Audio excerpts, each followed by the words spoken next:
What is up? Welcome to another edition of the Utilization Report Debrief. I am Marcus Grant, joined by Dwayne McFarland. And Dwayne, we have been on a roll. I know we're getting close to the draft. We are, what's today? It's Thursday. We are, 2 sleeps away from the NFL draft actually happening. All of the talk, all of the speculation and prognostication will finally be put to rest.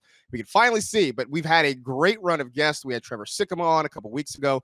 Last week we had Matt Waldman, and today the cavalcade of stars continues, correct? Correct. You know, we've gone more of a film-centric approach over these last two guests, Marcus. But today, I'm sorry, you're stuck in Nerdville because we've got JJ Zachariason. It's not that he's a nerd, but he likes to talk about the stuff that I love to talk about. So I just want to say sorry, not sorry right now, because I don't know exactly where all of this will go, but I can't wait to pick JJ's brain. He does a lot of great work over. He's got his late round draft guide out already for all of the prospects. So JJ, welcome to the show, man. Look, make no mistake, I'm a full-blown nerd. To be fair though, all of us, we're all nerds. Yeah. At the end of the day, we're all nerds. Anyone doing film analysis, in their own home, they're nerdy. They're nerds. So it's good, man. I'm excited to be here. I'm excited to chop it up with you guys. I mean, what we do basically is Dungeons and Dragons for sports geeks. I mean, that's all it is. That's all this fantasy football thing is. Yeah, agreed. So let's talk about this though, because as Dwayne mentioned, right, we had gone kind of with more film-centric guys with Trevor and Matt. You are definitely a little more on the analytics side of things. But we always want to talk about approach and how people approach their work. For you, how do you approach what you do, and maybe how has it changed over the years?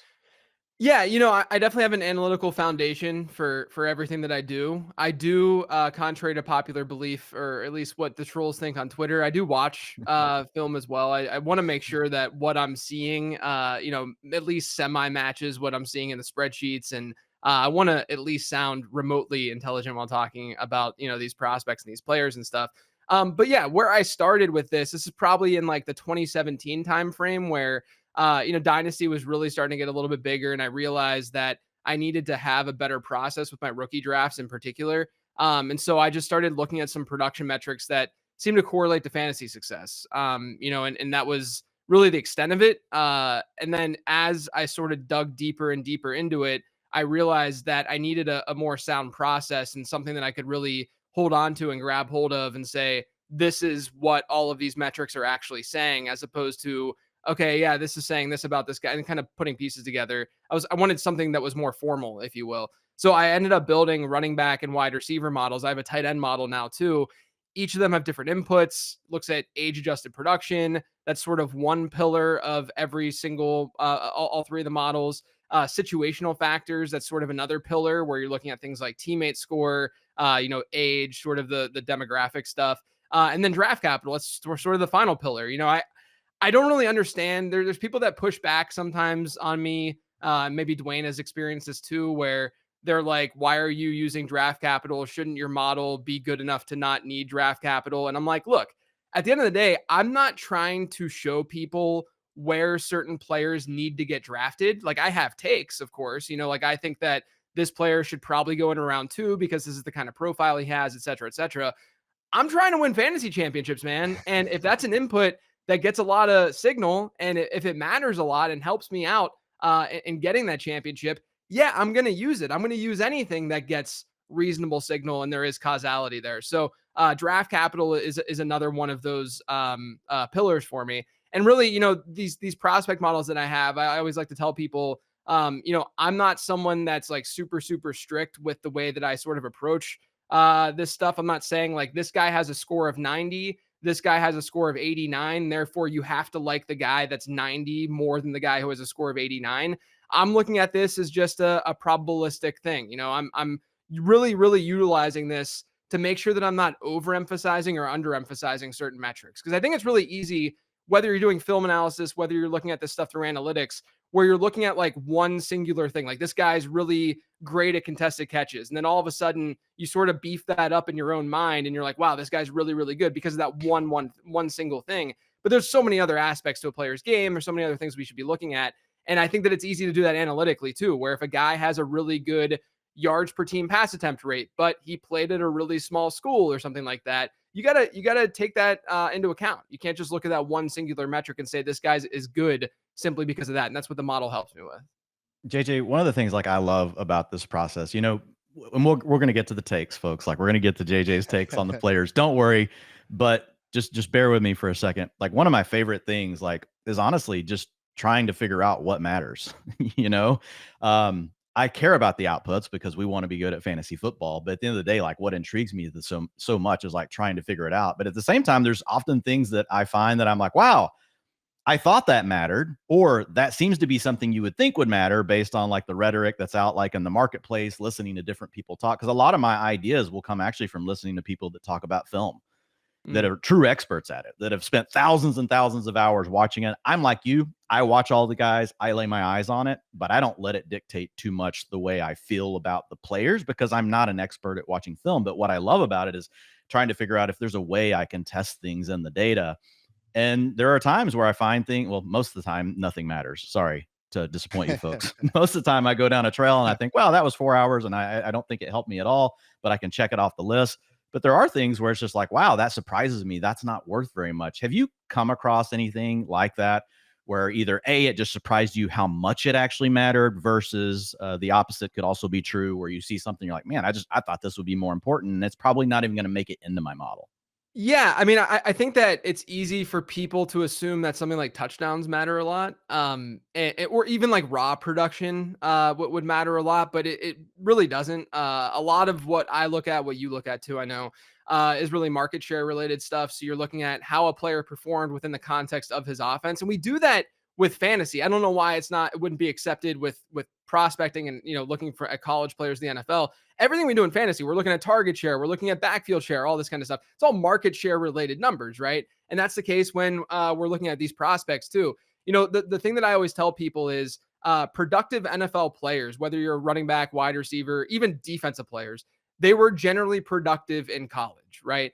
But productive college players are not always productive in the NFL. And so, but if you look at it from the perspective of these NFL players were productive in college, there has to be some shared traits that these guys have in order to predict how well they're gonna end up performing. But touchdowns is one of those things where someone's just gonna point at, like, we'll talk about him later, but like Adonai Mitchell, and they'll say, oh, he scored 11 touchdowns this past year, he has to be good. What really gets more signal is yards, number one, but also yards within the context of what that offense is doing.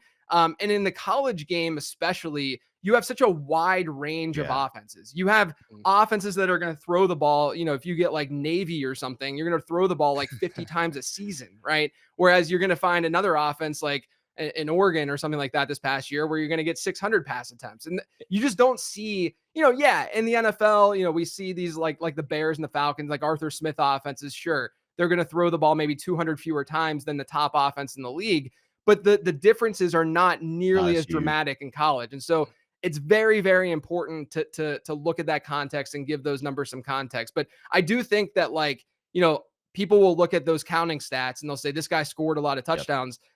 Look, there's sometimes you can get some signal with touchdowns, especially like in conjunction with other metrics. Like, one of the reasons why I was into Isaiah Pacheco coming out was, he had this speed score. He had this like really great size speed combo, and he actually comped really well to Damian Williams for me. And Damian Williams did really well in that Andy Reid offense. So I'm like, yeah, sure, I'll throw this 4th round dart, no problem.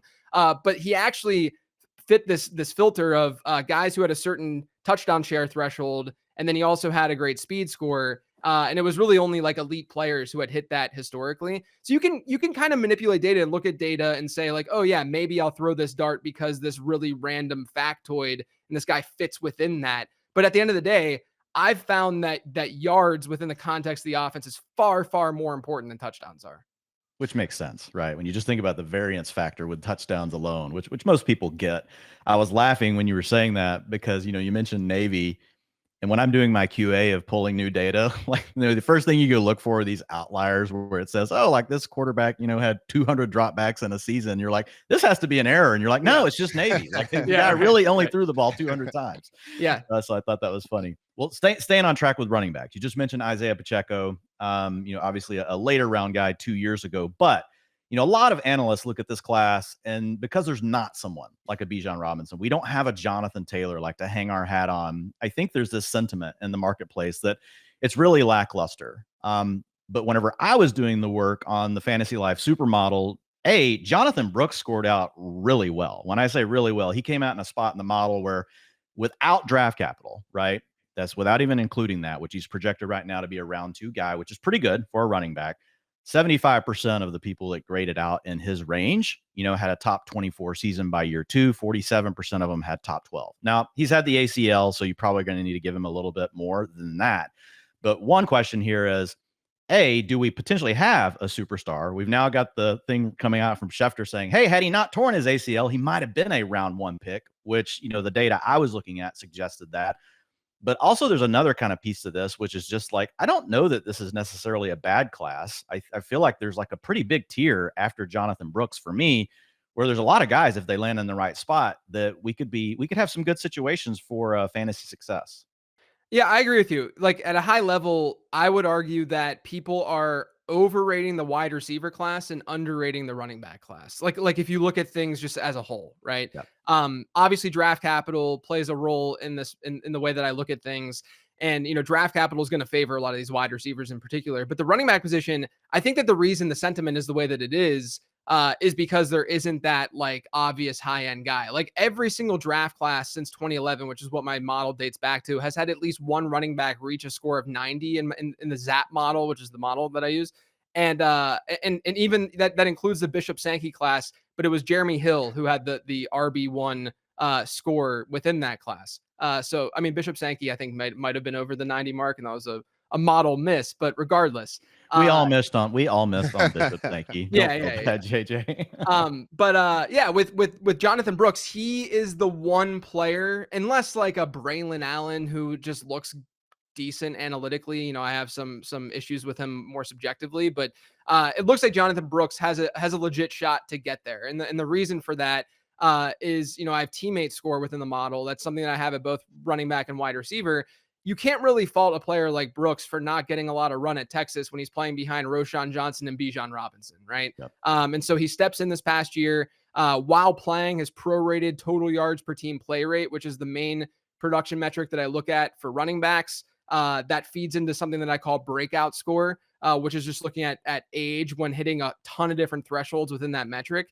His overall breakout score is really strong. He had a 1.99 prorated total yards per team play rate this past year, which is a really, really good number. If you can get over 2, that's usually a really strong sign for running back performance. And then, his reception share, that's another metric that I look at. That's just the percentage of catches that a player has in his offense. If you can get into the double digits, that's a good sign. Doesn't mean that you're going to necessarily be this like great pass catcher in the NFL. But if you're below that mark, I question just the talent level in general, just because good players are getting the ball in a lot of different ways at running back in college. That's the reason their signal with that metric.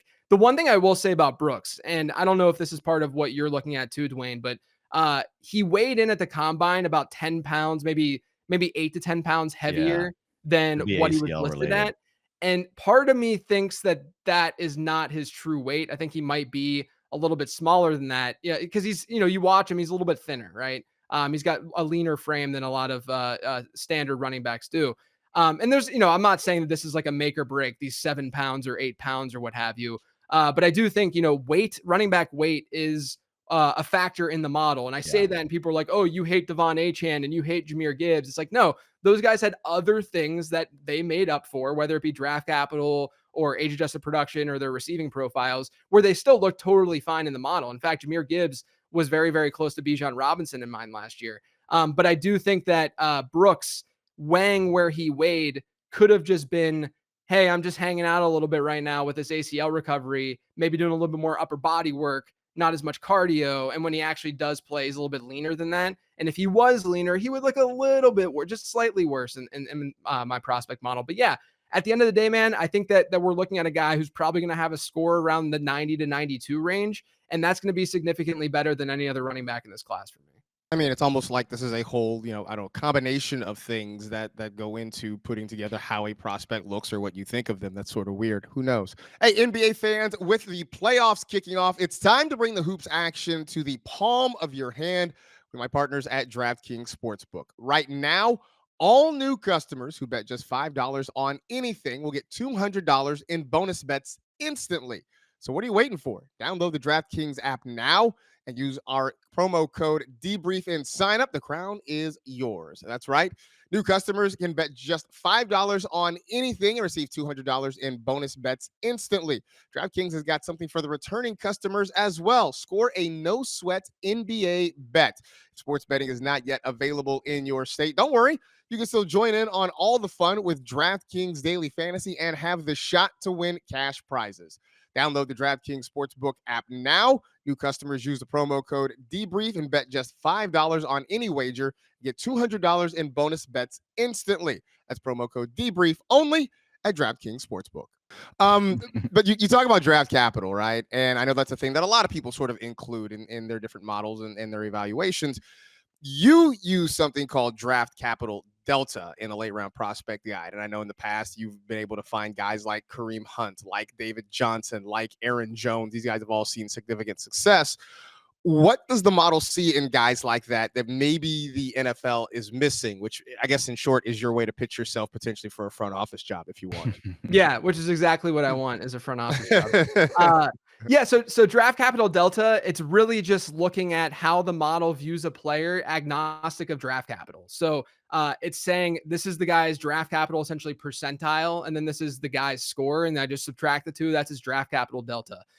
One of the things to keep in mind with this, though, and with draft capital in general, is what the NFL is trying to solve is not necessarily what we're trying to solve, right? So there's obvious overlap that someone who's good in fantasy football is going to be good in real football, more than likely. Like you don't see very often that's not the case. But I do think that there are going to be instances where a team might draft like a day 2 wide receiver and think of him as like a hybrid deep threat special teams type guy who might not be this high volume receiver. And then all of a sudden, draft capital is a little bit wonky for that particular player. And then draft capital delta will look a little bit wonky as a result. JJ, are you trying to excuse Tyquan Thornton to the Patriots? This is what you're trying to do right now. This is more of a Velus Jones.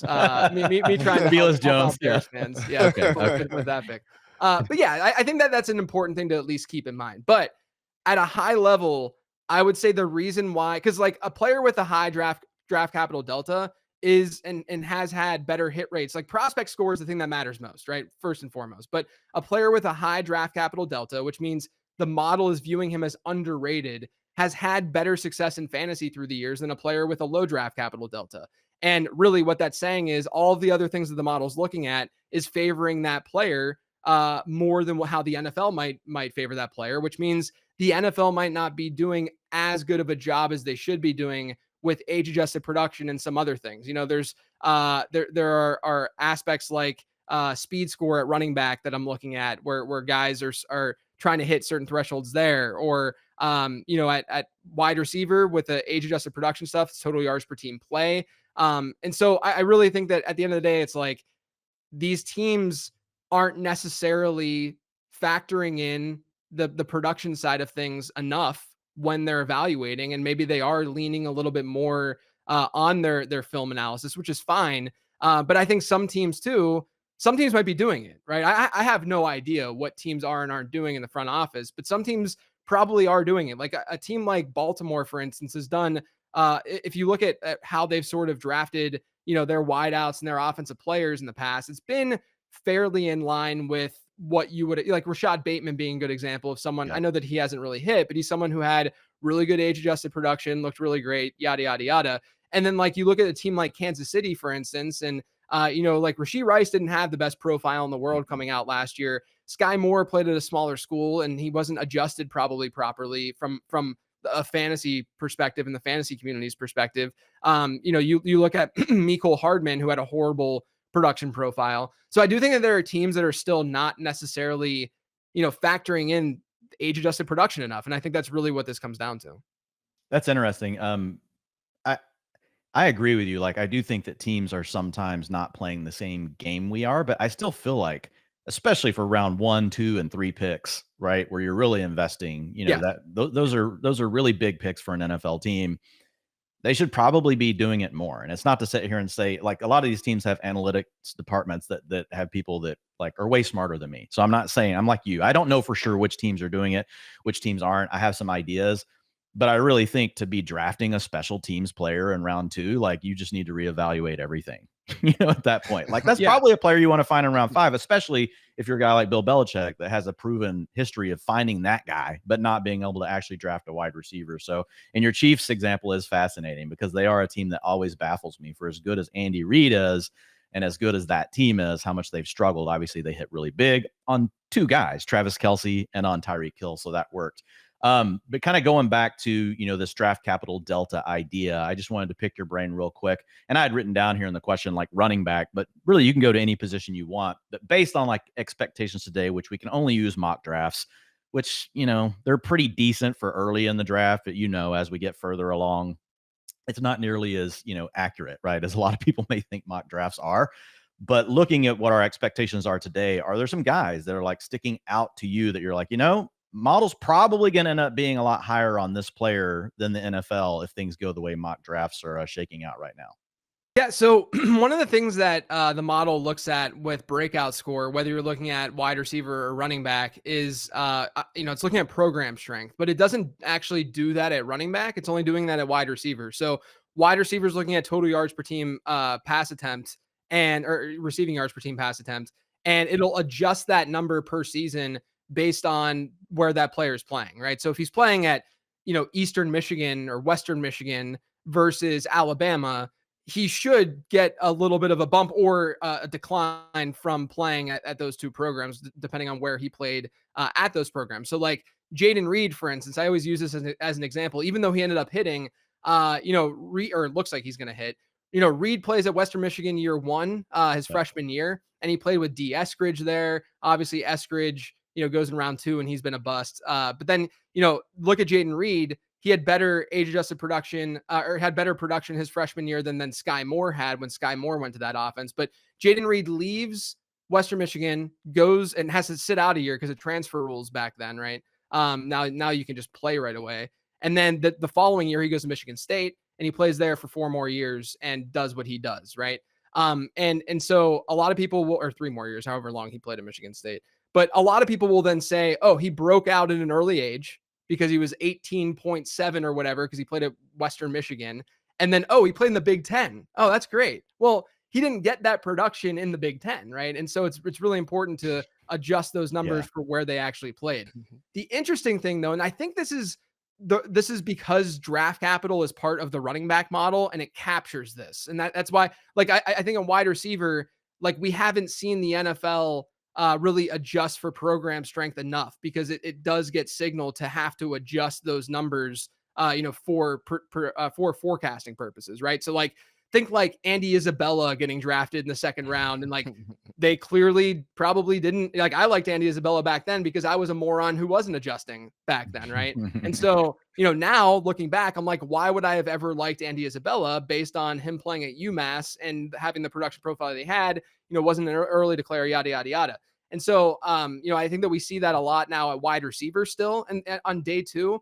But if you look at like day 2 running backs historically, you mentioned 2 of them in your last question with David Johnson and Kareem Hunt, both not Power 5 schools. They were both great fantasy assets. And then, you look at Aaron Jones, day 3 guy, again, really, really good production profile at UTEP, but that's not a Power 5 program. And so what I've found is that some of the best values at running back from like a draft capital delta standpoint, and just in general, are guys who are coming from these smaller schools. And I think a lot of this has to do with the fact that running back is just an easier position for these guys to play, and an easier position to sort of translate into the NFL. And so if you come from a smaller school and you have the physical traits and the physical tools, you can step in and still be an effective runner in the league. And so if you're talking about guys who have, higher draft capital deltas, in this class at running back, it's really the smaller school backs. It's Dylan Laube out of New Hampshire because of his massive receiving profile. Rasheen Ali out of Marshall. He has a really complete profile. Kamani Vidal, he's a really compact runner. I think Waldman has comped him to sort of like a DeAndre Swift type.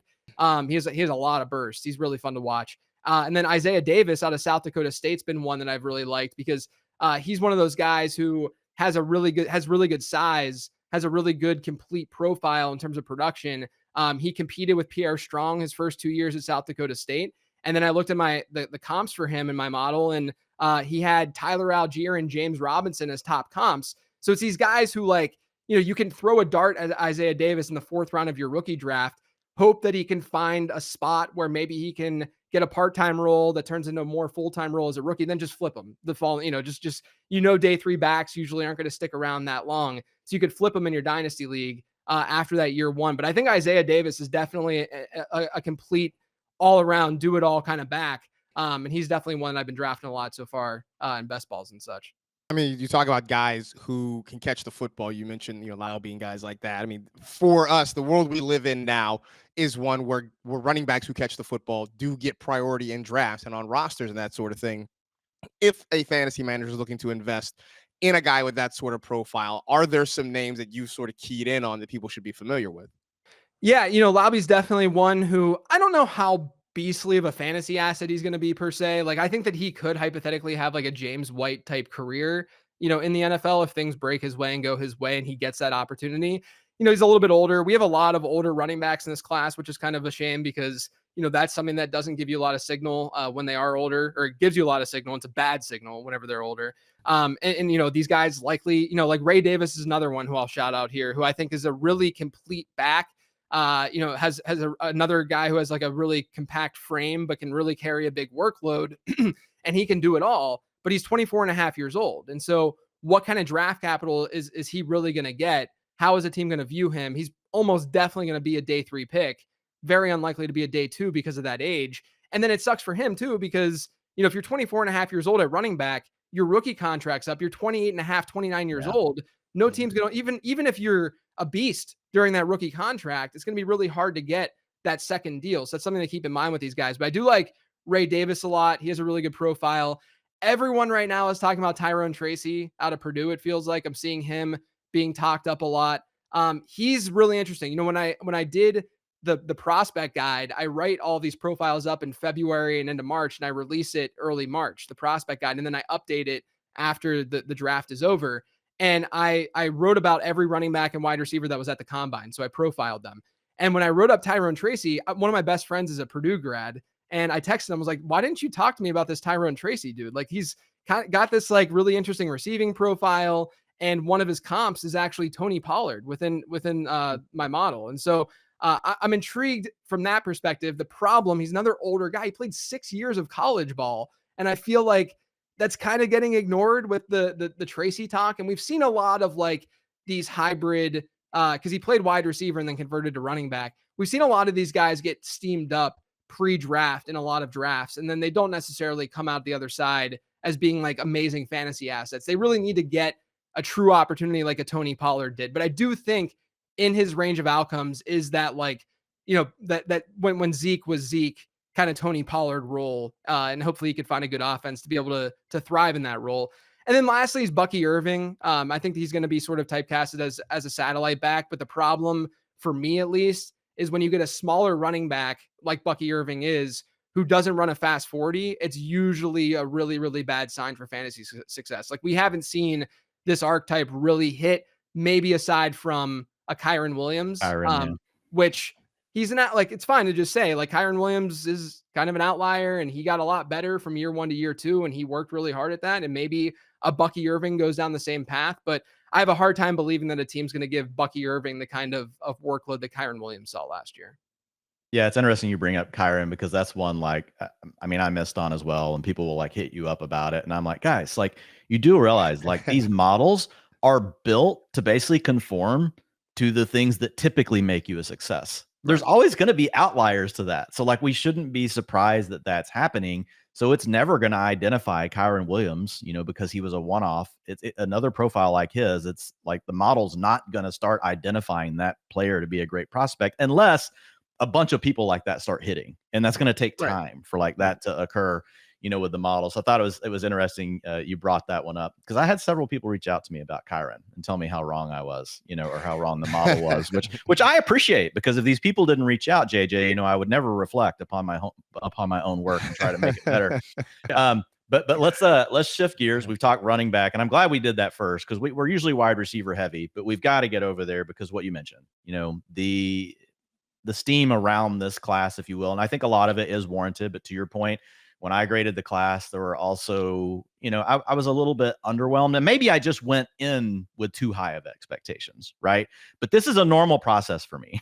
I often go through this same wave of there will be a position that I think is better than people think, and there will be another position that I'm like, oh wow, it's not as strong as I thought. So it's not necessarily anything new, but because of Marvin Harrison Jr., Malik Nabers, Rome Odunze, obviously those top three are they're great. I think that's pretty much consensus across the industry, whether you want to talk NFL perspective, you want to talk fantasy perspective. I think most of the sharp people all believe those are good players.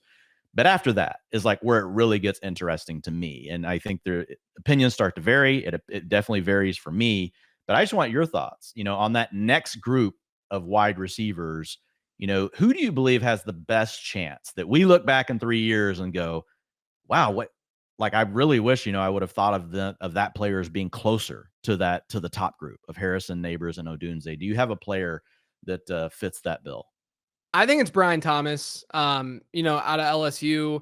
There's a chance that Thomas ends up with a pretty comparable score to Rome Odunze in the prospect model when it's all said and done. And that's with, that would assume that Odunze maybe slips to like 9-ish in the draft, like to Chicago or something.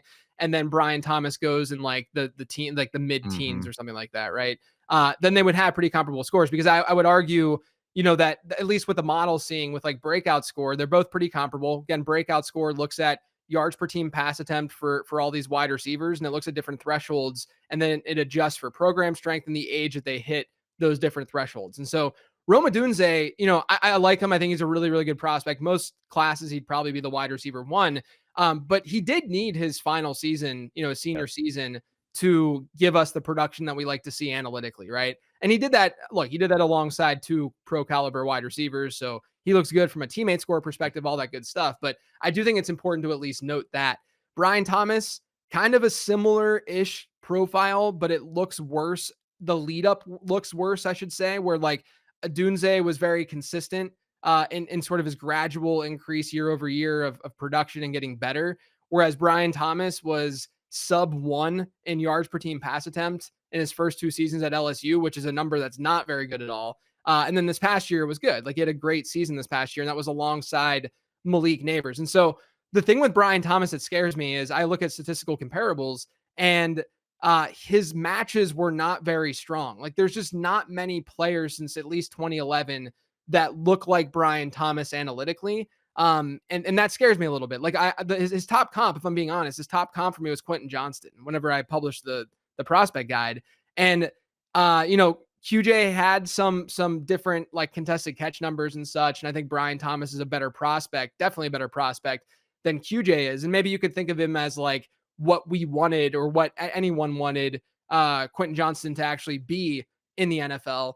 But I think at the very least with Thomas, he can sort of be like a Torrey Smith to start his career where, maybe not like a full blown possession guy, but, see like a 20% target share and see enough looks in his offense, but, be able to blow the roof off and really, catch a lot of balls down the field, have a high ADOT, and win that way. And then he could just develop into a little bit more. And that's why I think he would be the guy that probably has the highest chance to match the other 3 is because the progression and the ceiling is definitely there. And then the other wide receiver though, that's kind of close to all of this too, for me is Xavier Worthy. I know that a lot of people will think that 40 times, like athletic measurables don't matter at all in my wide receiver model. I don't care how fast he ran the 40. I do from the standpoint of draft capital. I think it's just all embedded in draft capital. There's actually, you could argue that more athletic wide receivers who get drafted day 2, especially, are actually worse, have worse outcomes than wide receivers on day 2 with worse, athletic profiles.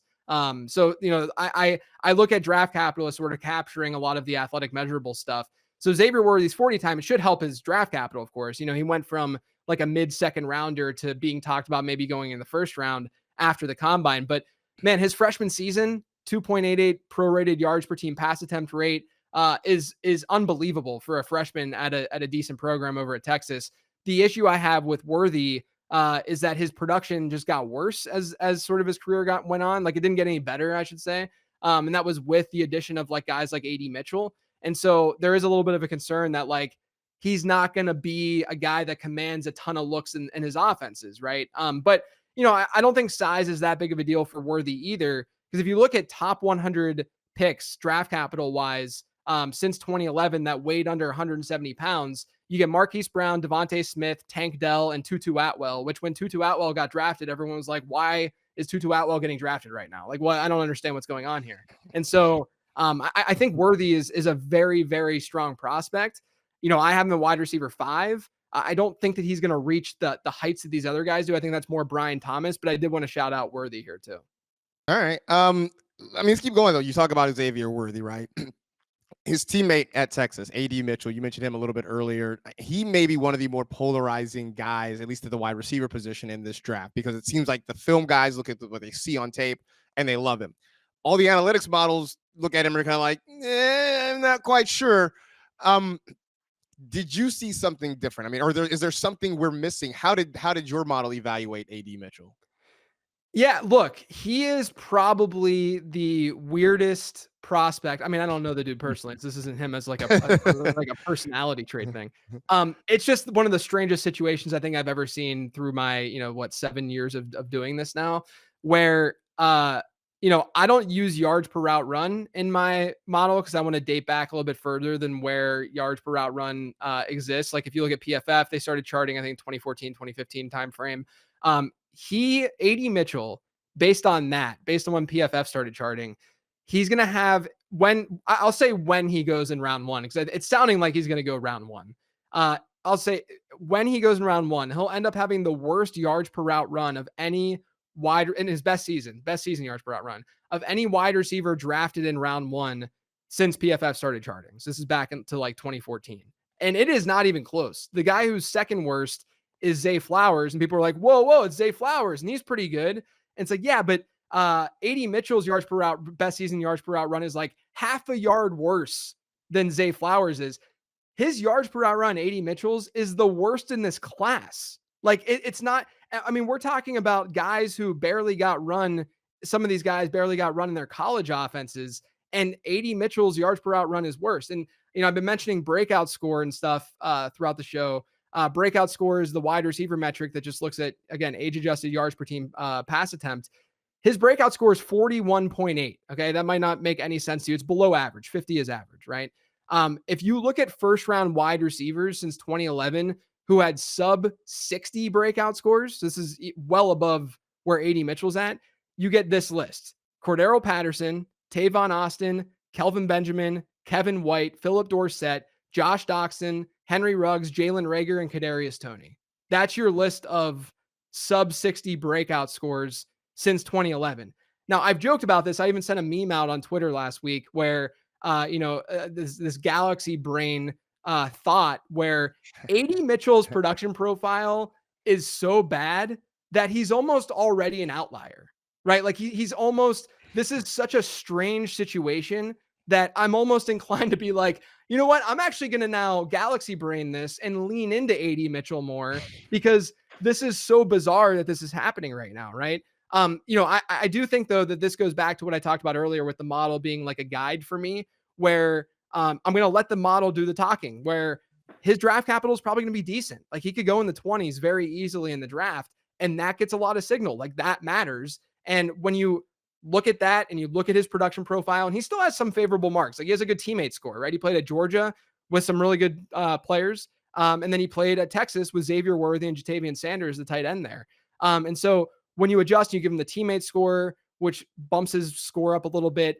I think he's going to end up being in sort of like the Troy Franklin, Ladd McConkey type range for me at the end of the day because of draft capital. Where I'll be versus consensus, I'm not sure, because I do think the fantasy market leans numbers more than not usually. And so, there's gonna be a lot of people who are like, I'm not touching AD Mitchell no matter what.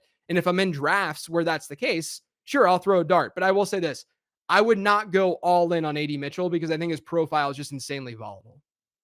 Yeah, the supermodel really saw him in a similar way. And we do a career adjusted, what we call RIPTA, receiving yards per team pass attempt. That's similar to what, a metric you're talking about, but it adjusts for quarterback play. It adjusts for teammate. It adjusts for ADOT, because we know that ADOT impacts a lot of how a lot of the things that you do, play out. So even after doing all that, like he would grade out similar to what you mentioned about yards per route run. This data only goes back to 2018. I have it back to 14. A lot of it comes from PFF, which that's when they started charting, to your point. But I can only look at classes since 18 because I want to look at a full player's career. So in order to do that, like 2018 is the first class I could really evaluate. But he would score the lowest in that metric out of anyone to go in the first round if he does go in round one. There's not another prospect that's propped up more by draft capital right now in the supermodel. He's number 86.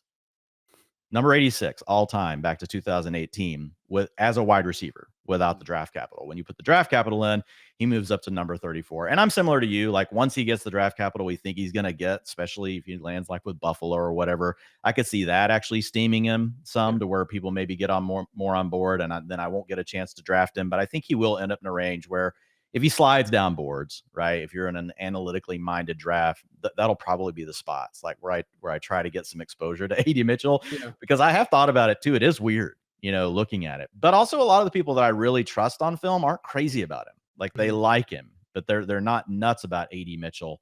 But there are definitely obviously, with the steam he has of going in round one of the draft, like there's a lot of the community that does love him.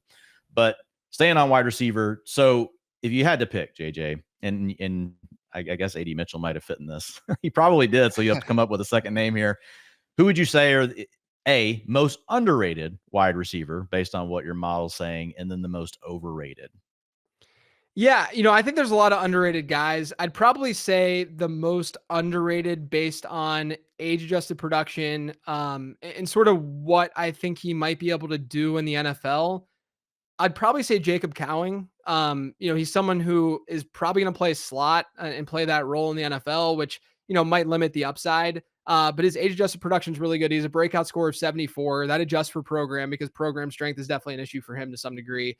So I think that he's, he will likely be a day 3 guy, but the production's there, and his archetype, the size is a concern. He's a little bit smaller. But of all guys in this class who's going to be, and I hate to say this and do this, but who's going to be like a Tank Dell, I think it's Jacob Cowing of all players in this class. And I do want to give a shout, though, to Javon Baker, too. He's someone who started at Alabama, played in a crowded room there, and transferred to UCF. And at UCF, he really played well. He had an 82 breakout score for me. There are some people who actually have him as like a top 6, 7 wide receiver. Yep. I don't want to really call him underrated. But there are other people, I've seen rankings where he's like wide receiver 26. Like he's just an afterthought.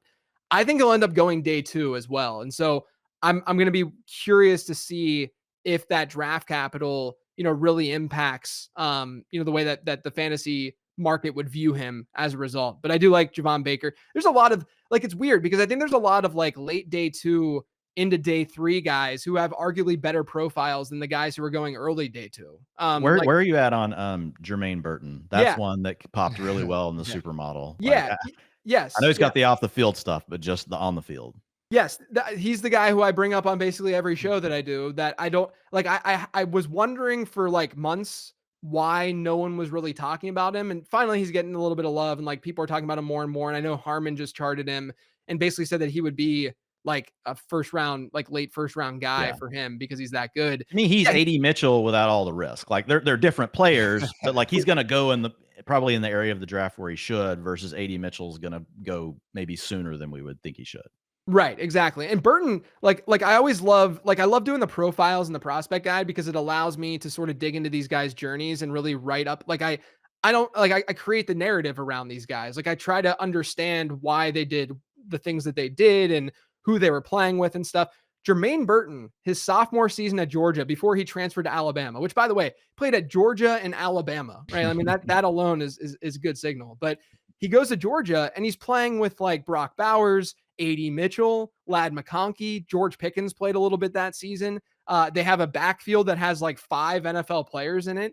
And he was second on that Georgia team in receiving yards that year as a sophomore, right? Then he goes to Alabama. These Alabama offenses he's playing in, weren't as strong and weren't as pass heavy and friendly per se. And so his numbers were okay, but not like elite. And I also think with all this transfer stuff, like this is more subjective. This isn't like a tested thing, but one of the things that's been sort of like going through my mind about this is that when these guys transfer from like a comparable program to a comparable program, as opposed to going from like Javon Baker goes from Alabama to UCF, like he's not playing these like SEC schools, so he should be better analytically, right?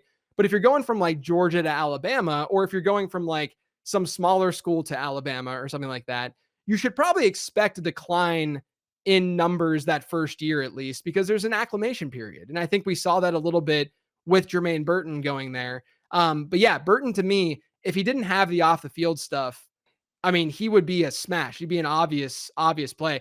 And Burton right now is one of my highest rookie wide receiver from a best ball standpoint that I've drafted so far this year. Now that could bite me because, the off the field stuff, maybe he goes day 3, doesn't get the opportunity that we want, but I do think the talent is definitely there. That's funny. I'm the same way with Burton, and I haven't done a ton of drafts, but because I like to kind of savor that, Yeah.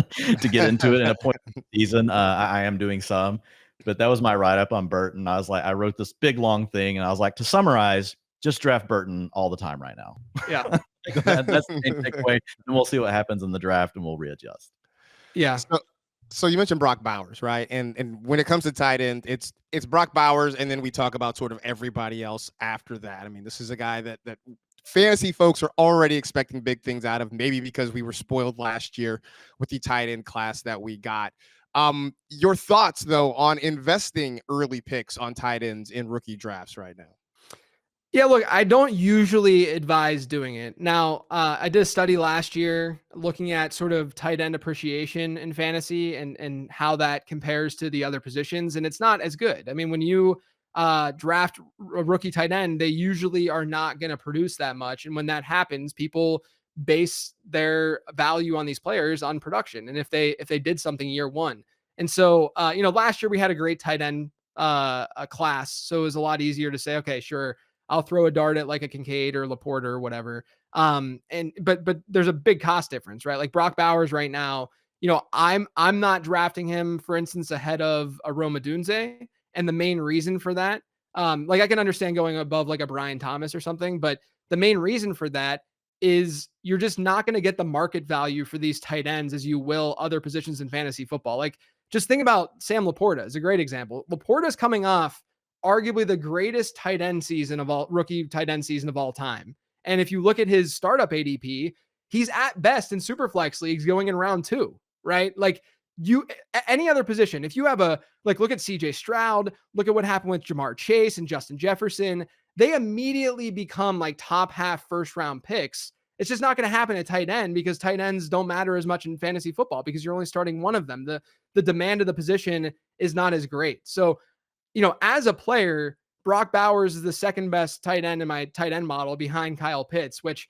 I still think Kyle Pitts is a great player. I'm not going to hide from the fact that Pitts is the tight end 1 in that model especially after 1,000-yard rookie season.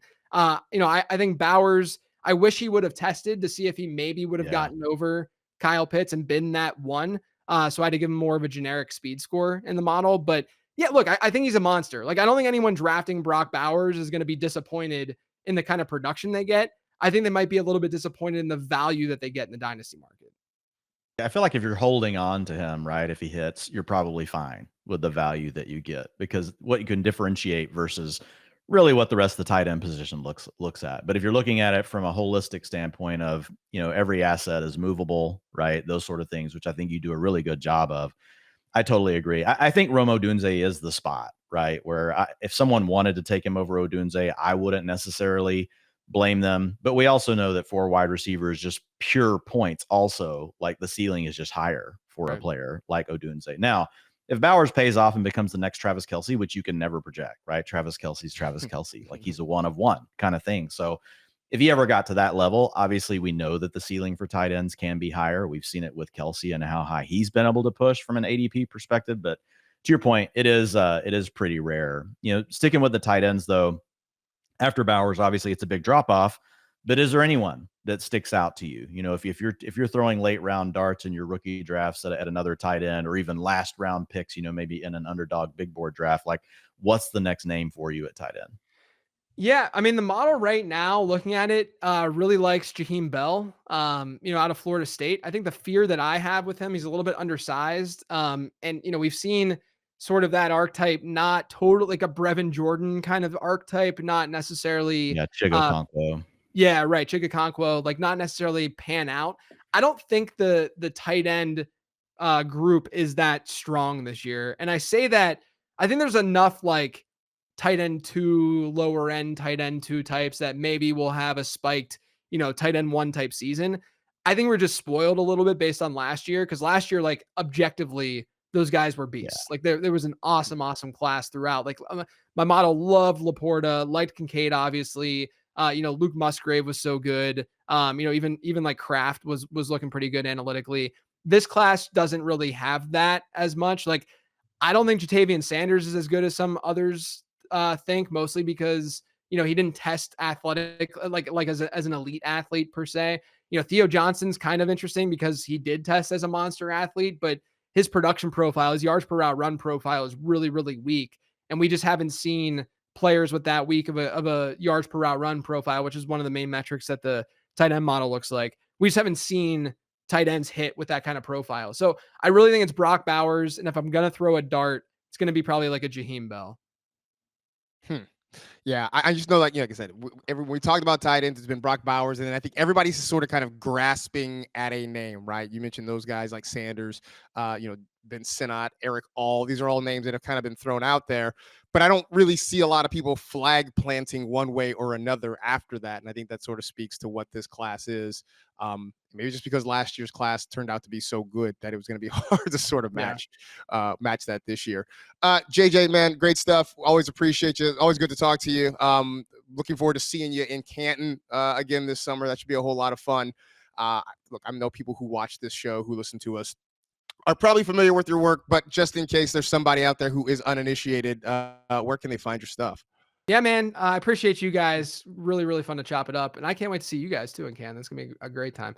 You can find me on Twitter at Late Round QB. And then all the stuff I'm offering, got a Patreon, got my guides, prospect guides going to be updated by Saturday night. I promise it'll be out and updated for folks so they can have it during their rookie drafts. But you can find it all on lateround.com. Awesome. Great stuff. Be sure to find him also on Twitter at Late Round QB. Plenty of great things from JJ. And here we are, just a couple more sleeps, and then it is officially draft day. And all this speculation, I guess we can shift it to like what it's going to mean when these guys are on certain teams. Once the NFL has hired new employees, we'll figure all that out in a little bit. But appreciate you guys hanging out with us. Thanks to James Lynch for putting us through this and making us look and sound good as well. Thanks to JJ Zachariason, for Dwayne McFarland. I'm Marcus Grant. It's been a Utilization Report debrief. We appreciate you hanging out with us. Enjoy the week. Enjoy the draft fantasy life. We got plenty going on draft night. Be sure to check it out. It's got it's Kendall, it's Dwayne, it's Ian. Am I missing somebody, Dwayne? Friedman. Matt Friedman as well. Of course. Why? Because I saw him tweeting about being upset when he misses out on his total quarterbacks taken in the first round. So be sure to check that out as well. And of course, we'll be back with you next week to sort of wrap things up and kind of tell you about what's coming next with these guys with their new NFL team. So again, that'll do it for this show. Enjoy the draft, everybody. We'll talk to you again real soon.